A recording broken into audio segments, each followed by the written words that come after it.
Passava pouco das 20 horas quando os primeiros contatos visuais dos marcianos e suas espaçonaves começaram a ser relatados.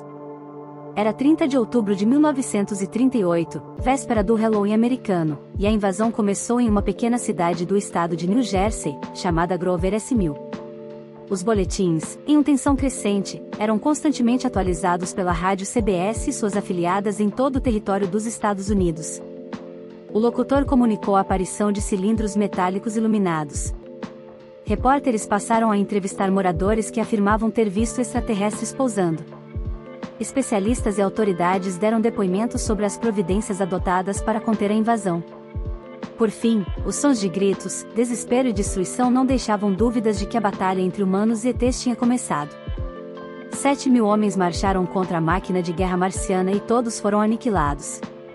Depois de uma hora, o extermínio era total e o silêncio, absoluto. Os terráqueos tinham sucumbido à ameaça alienígena. A adaptação do romance A Guerra dos Mundos, do escritor inglês H.G. Wells, foi um marco da história do rádio e da ufologia. Em todos os Estados Unidos, 6 milhões de pessoas acompanharam a dramatização radiofônica roteirizada e dirigida pelo jovem Orson Welles, que ficaria ainda mais célebre com a criação de Cidadão Kane, considerado por muitos críticos o melhor filme da história do cinema. Cerca de 1,2 milhão de pessoas não ouviram a advertência antes do programa Radioteatro Mercury de que a transmissão dos 60 minutos seguintes seria uma ficção e tomaram como real a narrativa. O pânico se instaurou nos estados de New Jersey, Nova York e Newark. Uma multidão apavorada abandonou as casas, congestionando ruas e linhas telefônicas. No dia 1º de novembro de 1938, o jornal The New York Times estampava a manchete: ouvintes de rádio em pânico tomam drama de guerra como verdade.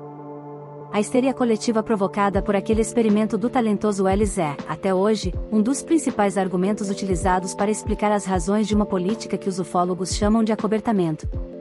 Segundo eles, há uma tática de censura, despistamento e ridicularização empregada por governos e entidades militares com o objetivo de negar qualquer relato ou prova que desperte a possibilidade de vida alienígena.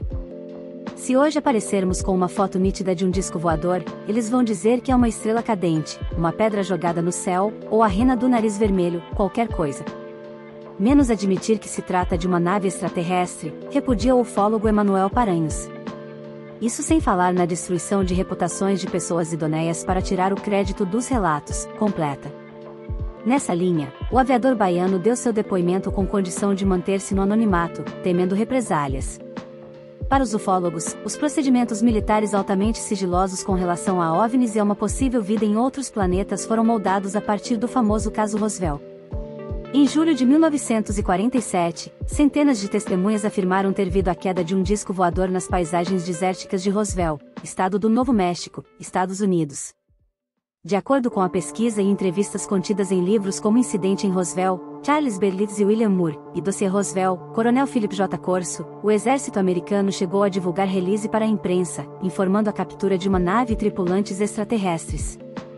O jornal local publicou, pela primeira vez, a expressão que parecia melhor se adaptar à geometria do objeto, Flying Saucers, que, numa tradução literal seria pires voadores, e que o português notabilizou como disco voador. Após a repercussão, as Forças Armadas negaram o episódio, fizeram um tenente que tinha relatado o fato dizer que se tratava de um balão meteorológico e passou a desacreditar sistematicamente a hipótese. Algo tão impressionante como filmes de ficção. E tem paralelo na Bahia.